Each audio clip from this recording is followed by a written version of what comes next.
At 7:42, Alma and Nico were heading toward two identical blue clocks in different terminals, though they both believed they were going to the same meeting point.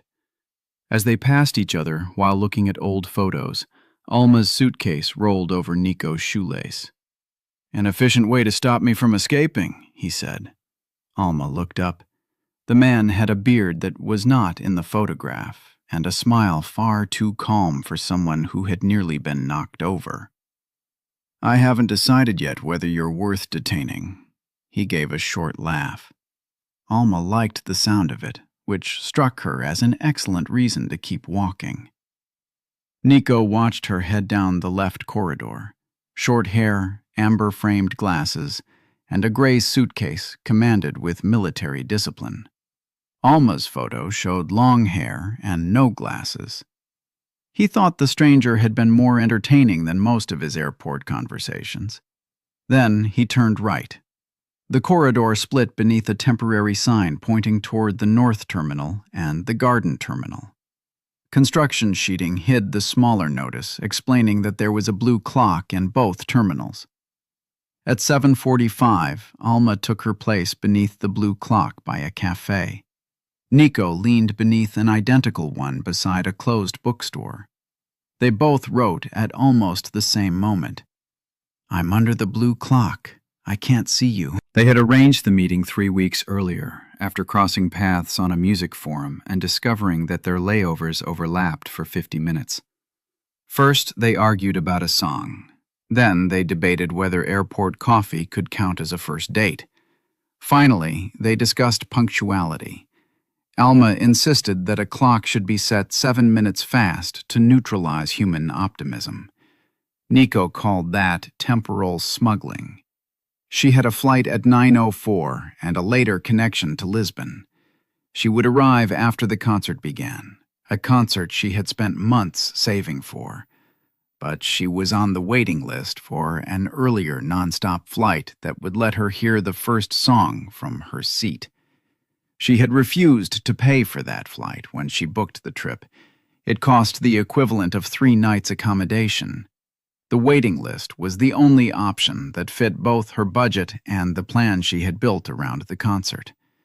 That was why she had agreed to see Nico during the layover, not afterward. 50 minutes seemed like a manageable amount of uncertainty. Nico was flying to Bilbao for a weekend with 2 friends. He had watched his spending for months so he could afford a bicycle, markets, and dinners without checking his bank balance every half hour. He had also suggested Saturday's route and reserved the cheapest bicycle, which had to be collected before noon. Arriving late would not ruin the trip, but it would turn his careful budget into a negotiation from the very first hour. "Describe what's next to you," Alma wrote. Alma looked at the cafe, a luggage shop, and 3 enormous planters. She walked over to a screen. The map showed 2 terminals connected by an internal bus that traveled in only one direction. The same blue circle appeared in each terminal. She wrote, "There are 2 clocks." Then she added, "Don't move." The first message went through. The second remained beside a gray circle as Alma boarded the 7:50 bus and the doors closed. Nico received only, "There are 2 clocks." He waited 4 minutes. On the departure screen, his flight's gate changed from B14 to B22. He could still make it if he left the clock within 10 minutes. He could walk away and turn the disappointment into a funny story before admitting that he cared. Instead, at 7:56, he approached the information desk. First, he wrote to his friends, "I may need the next flight." He deleted an explanation about the 2 clocks. It sounded like an excuse, even though it was true. Sending the warning was the first visible change to his trip, and it took away his chance to pretend later that he had merely gone for a walk around the terminal. The agent wore a name badge that read Sarah Chen. Nico asked, "2 in operation." Sarah pointed toward the platform. "The bus leaves at 8:02. Nico looked at his phone. No new messages. Waiting would let him claim later that he had done exactly what they agreed. It would also let him avoid finding out how much he cared whether Alma appeared. At 8:02, Alma's vehicle pulled into the garden terminal. Through the glass, she saw the blue clock, the bookstore, and the dinosaur. She also saw another bus pulling away from the neighboring platform. Beside one window, she made out the man from the corridor, short beard, twisted shoelace, phone in hand. He looked up just as the vehicles moved apart. Neither of them had time to finish the thought. There was no one beneath the clock. Alma checked the time, 8:03. She had spent 18 minutes and was farther from her gate than when she started. Sarah recognized her by the expression on her face. "Are you looking for a bearded man who makes jokes when he's worried?" "I don't know what he's like when he's worried." "Then you've learned something new. He took the bus to the other clock." "I told him I was coming. He said the same thing. Then he decided to look for you." At any other time, Alma would have classified the maneuver as irresponsible improvisation. But Nico had abandoned a secure position without knowing whether she would do the same. He had not left for his flight. He had gone toward her. She opened their conversation and started recording. "Nico, I'm at your clock. Well, the one I thought was yours. I didn't arrange to spend 50 minutes with you because I had time to spare. That is precisely why I'm angry. You weren't a distraction between flights. And now I'm speaking honestly to a cardboard dinosaur, so I hope you appreciate the cost." She listened to the recording. She wanted to replace it with instructions, but instead she added, "The woman at information can confirm that I'm maintaining an acceptable level of dignity." "I have not agreed to that commitment," Sarah said. Alma smiled and sent the recording. At that moment, an alert appeared. A seat was available on the non-stop flight to Lisbon. Boarding was immediate, and she had 4 minutes to confirm. The flight was leaving from that terminal 6 gates away. Alma tapped confirm. She had to report to C7 before 8:14. She also checked her original 9:04 itinerary. It was still available, but the connection would get her to Lisbon after the concert had begun. The non-stop flight protected all those months of planning. Keeping the date protected a possibility that had been taking shape for only 3 weeks.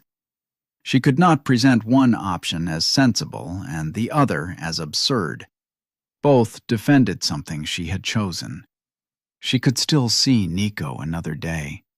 A first meeting had no right to demand a song she had waited months to hear. "If the man with the jokes comes back, tell him I went to C7, she said to Sarah. "Anything else?" "Tell him I didn't know whether he would come back." At 8:08, Nico got off at the North Terminal. His phone regained service. The delayed message arrived.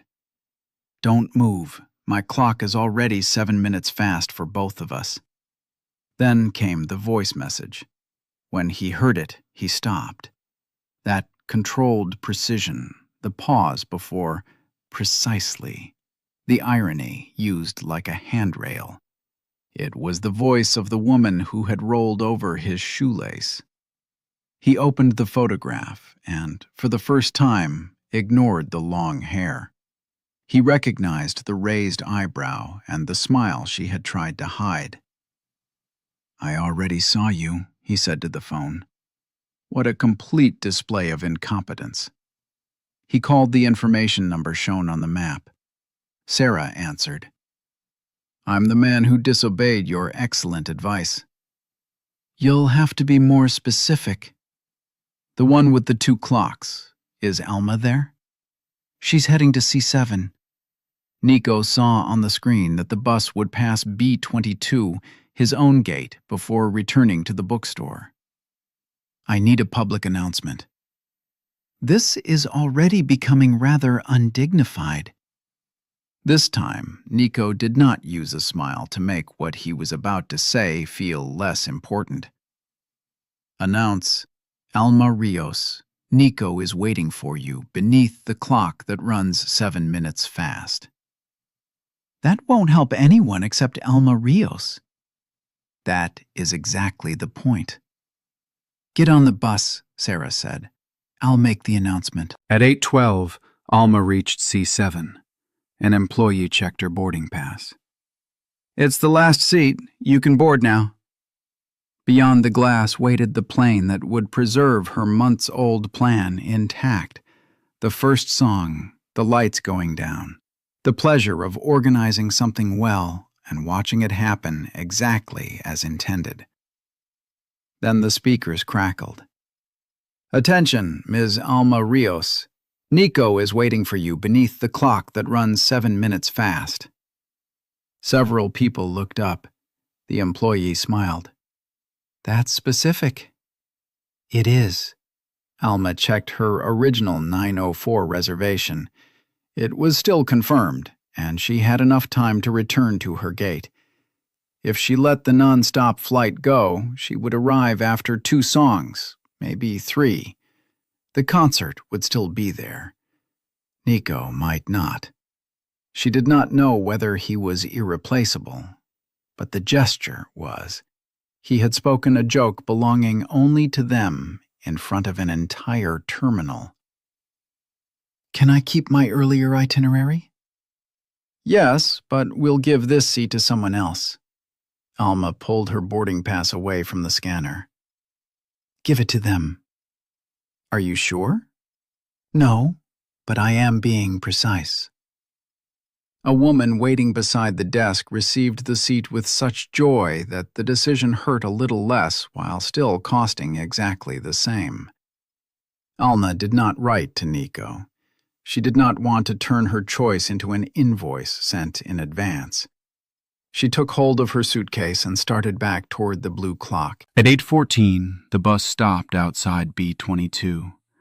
A gate agent was announcing the final call for Nico's flight. From his seat, he could see the jet bridge and the easy way out.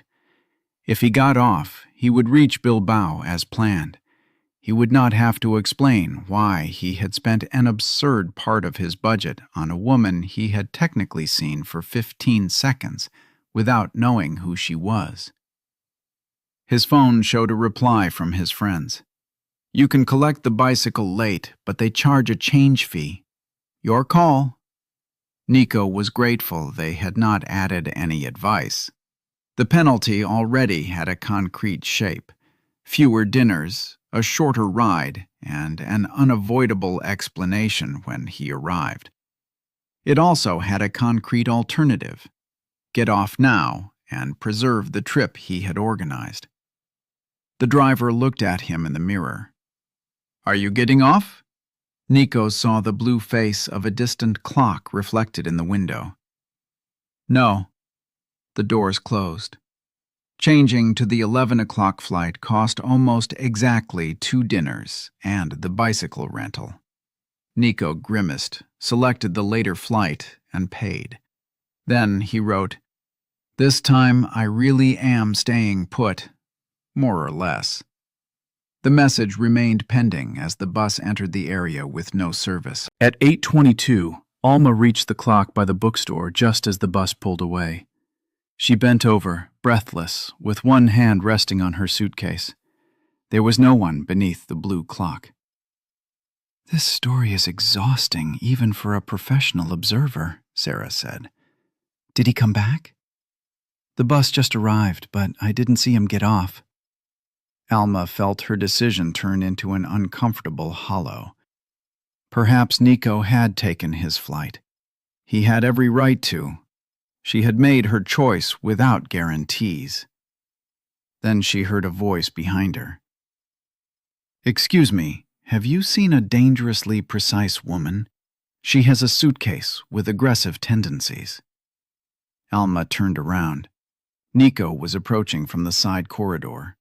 His shoelaces were double knotted, and his relief was far too visible to disguise as a joke. I haven't decided yet whether you're worth detaining, Alma said. Nico looked at the gray suitcase and then at his shoes. I'd appreciate it if you used words this time. They laughed together.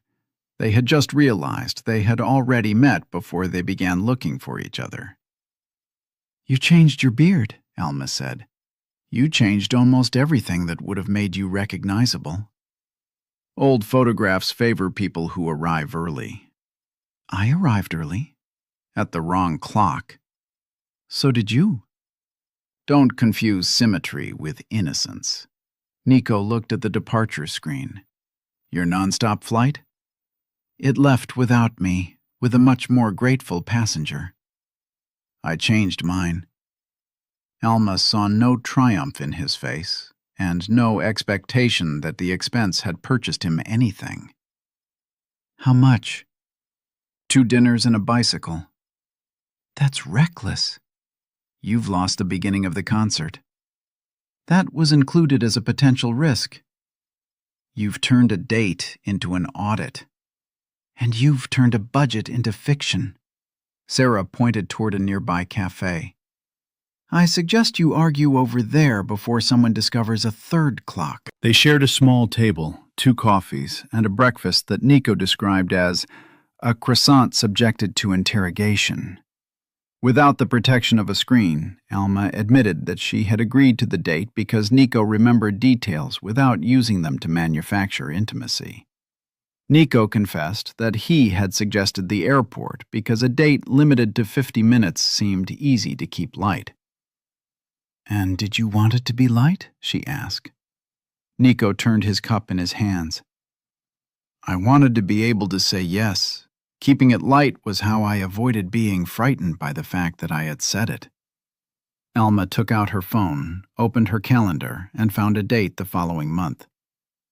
Saturday the 14th, Central Station. There's a cafe in the concourse. How many clocks? 1. I checked. She created the event in front of him. Coffee with Nico. 11 o'clock. Central Station, the only clock. Nico's phone vibrated. He accepted without changing the title, location, or duration. At 8:43, the speakers called passengers for Alma's 9:04 flight. She checked the gate. She had plenty of time to get there and make her connection. The cost of staying remained exactly what had been promised, the first few songs of the concert, not the entire concert and not another ticket. Alma put away her phone and stood up. Nico remained beside the table. His 11 o'clock flight was still more than 2 hours away. Now it's my turn to leave, she said. This time I know which terminal you're going to. I'm not going to promise I'll never choose the wrong clock again. That would not be a very believable promise. Alma took her suitcase and pointed to the event open on both their calendars. But on Saturday the 14th, you'll be beneath that one and only clock. Nico smiled, no longer using the smile to escape from anything. And I'll still arrive 12 minutes early.